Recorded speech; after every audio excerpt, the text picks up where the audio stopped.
Always try and, I personally always mess about with the roller for a little bit, just so you get it in. Otherwise, the very first few rollers haven't really got much in the way of painting them. Bear in mind we work with a sponge. So nice even, and then straight on, up to the edge. Now, the nice thing with this, you can just go straight up to the edges. Look, you don't have to worry about leaving gaps and stuff like that. Again, work your roller backwards and forwards as if you were using the same technique you were with a paintbrush. What you're trying to do is make sure you work the paint into the surface. Okay.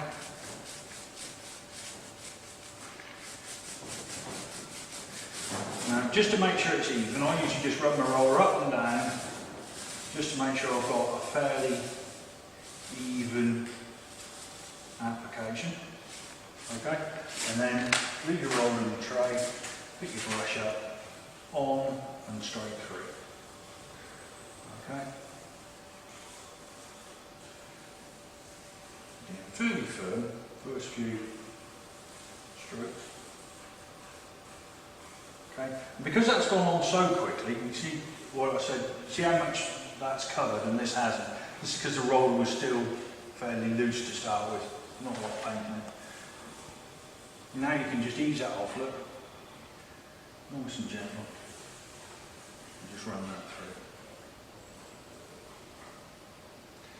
What the advantage of the roller is you can put the paint on, it's even, you can see it's even from the way it's coated. You can work nice and quickly. You can lay that, I could lay that off 3 or 4 times if you felt it was necessary. But straight on with the next lot. Work it straight into the edges, so you've got a good coverage. Even a nice even coat with no thick parts in it will pretty much, not totally, but it will pretty much ensure that you end up with not worries of sags where you were overlapping with a brush. You've got a lot less chance of an uneven coat, and you can just run that through.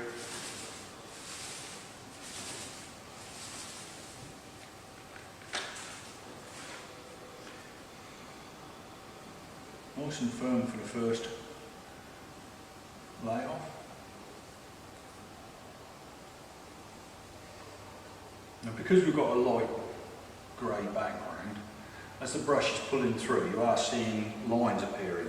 But if you look where I started, it is actually flowing out and allowing itself to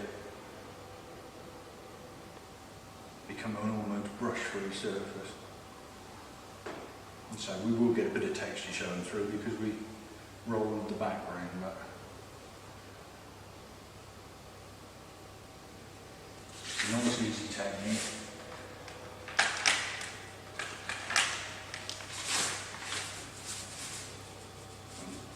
Whereas with a brush we're always concentrating on working, you know, to spread it out so you're not overlapping areas and applying too much paint.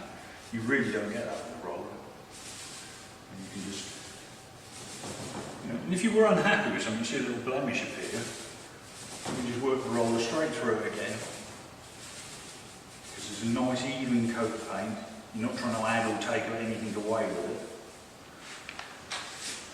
And you can just pull that through again.